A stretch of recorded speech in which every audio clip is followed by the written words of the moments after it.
Hi, and welcome to the Limelight Podcast. This is your host, Jules, and I'm lucky enough to have our other co-host, Jeff, on as our special guest today. So today, Jeff will be joining us to talk about how at DLM we optimize for higher search rankings. Like, what is that secret sauce? So before we have Jeff come on, I'm going to walk you through a key concept, and yeah, we'll get into it.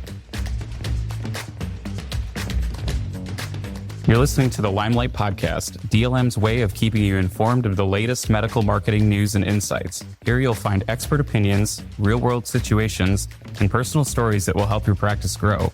We hope you enjoyed today's episode. All right, so let's get into a key concept today. You already know we're talking about how to optimize for higher rankings and what that secret sauce is, but having some fundamentals behind it is super important. So here at DLM, we use the acronym E.A.T, and that is pretty standard for all marketers across all industries. And I'll explain why we should all eat.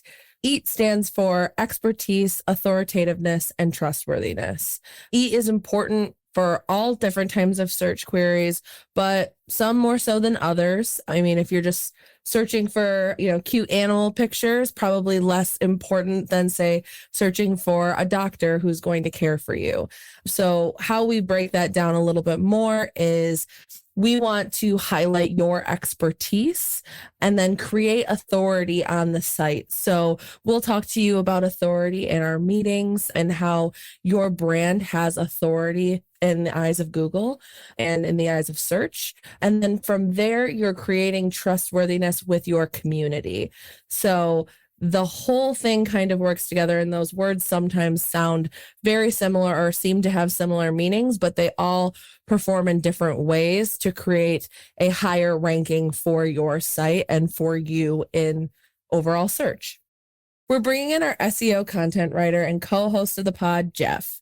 So how do you interact with client sites here at DLM? So as an SEO content writer, most of the time, what I do is make changes to client sites based on a few tools we have access to. So things like keyword research for the best title for a page that I'm working on, or what kinds of questions to include in FAQs. And then I make those changes directly on the client's site. Some clients are pickier with the content changes that we make for them. So I'll send them like in a Word doc what I've come up with so they can review and choose whether to take my advice or not. I usually don't hear back from those types of clients, but I assume they find them helpful most of the time. Yeah, I hear you on that. Client communication is often something that starts and ends with the marketing specialist, but I can assure you that they find it helpful and your work isn't just, done at that point. But you mentioned titles and FAQs. What do you do with the main body content? That's really where it varies page by page. Some pages are already pretty well organized. They've got good headers, good keywords. They're informative, and they've got like a good call to action. And then there are others that are just kind of in shambles and need a lot of work. They're old, they're outdated. And then there's some that just don't have a good SEO value in the first place. So I just spend time kind of futilely trying to add keywords to a home page, which is a very specific type of page, or the About Us page. People don't typically search for those pages directly. They find them by other means.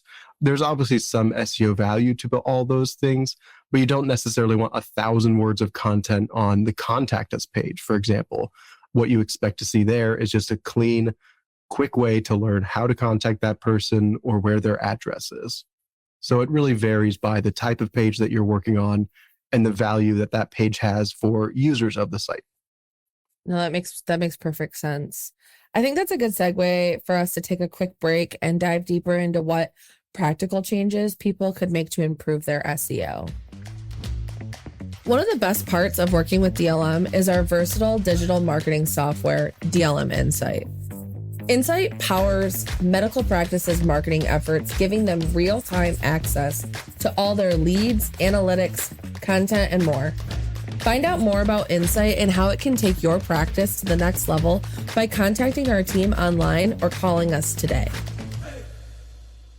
Today, during our deep dive, I want to talk about some misconceptions to help better explain what SEO is and isn't. what it can and can't do.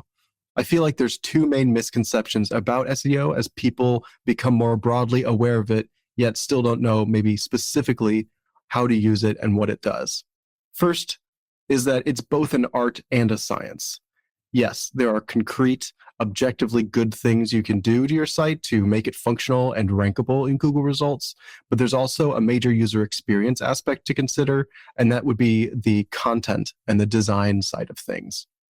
Second, SEO is not a sprint, but a marathon. You won't see improved performance to your site within, let's say, a week or a month, no matter how many pages you update at a time or what you do to them. However, I happen to know from experience that pages and blogs that I created for a small professional service practice back in 2017 and 18 were making huge waves by 2020 and beyond. And I can't overstate how little authority that site had at the time to drive in hundreds and hundreds of clicks over the course of those 2 years. But you still need to make changes on a regular basis, right? Like, you're not saying redo the entire site for relaunch just so that in 2 years it might be better. Yeah, that's exactly what I mean by a marathon. Like, you're taking small steps at a time to go a great distance, as opposed to teleporting to a new location automatically. So yeah, nothing's going to change overnight. So that gives you, frankly, it gives you more time to do better keyword research, maybe run some A/B tests on titles and structures, and identify the priority pages that you want to improve, the most, like the ones that are currently very, very bad and not ranking, or the ones that you just want to turn around quickly to get them moving up through the ranks, even if they're already ranking kind of well, but you want to just put a priority on them regardless. That gives you time to strategize and have a more cohesive plan for your SEO for the next few years. Okay, so as much as all of us would like to teleport or apparate or time travel and talk about that all day, we are just past that 5-minute mark. So thank you, Jeff, for hanging out with us today. Yeah, happy to do so, as always. Hey guys, it's the other host, Alex here. I just couldn't stand to be away from this great SEO conversation, so here's my call-in question. Should I change the meta title or my page title for the best SEO and the best SEO results? Oh man, I almost don't want to answer this directly. Like, I just want to extremely hedge my bets here because it really depends on the specific circumstance. So just to define these things, the meta title shows up toward Google as kind of your way of saying, hey, I prefer you to use this title in Google search results, whereas the page title affects the URL. So the meta title, you can feel free to change pretty much at any time. Obviously, Google needs time to digest changes like that, and as well as changes to the content on the page itself. But if you see an opportunity to mess with a better keyword, this is a great place to start, very low risk. On the other hand, you should only change the actual title and the URL of the page when you're confident both in your keyword that you're changing it to and that you're not going to have any issues with people trying to get to the old title through links or even directly typing it into their browser. Because if they do that, they might get an error of like, this page no longer exists. Now, there's easy way to set up what are called automatic redirects. But if they're not already in place on your site, or if you don't know that they're in place on your site, those error messages can really hurt your site's ranking ability, and in a quick way. So both can be good parts of revamping a page for better SEO. It's just that one is a little bit more, I would say, fiddly and kind of risky to deal with. So we have some bittersweet news about our exceptional co-host, Jeff, and happens to be also today's guest on the pod. Jeff will be leaving us to pursue a new opportunity, but we wanted to take some time to thank him for all his work producing, hosting, and scripting our podcasts. As an SEO content writer, you could say Jeff has a way with words and also has the perfect podcasting voice to accompany it. Jeff, I just want to wish you all the best as you look forward, and I'm excited to see you flourish in your next role. And hey, Alex here. And yes, Jeff and I started working on this thing in season 1, and it's truly a bittersweet moment to have him sign off with us towards the end of season 2. However, stay tuned as we'll be bringing other amazing voices just like Jeff's, but not quite like Jeff's. No one will ever replace that sweet velour voice of his.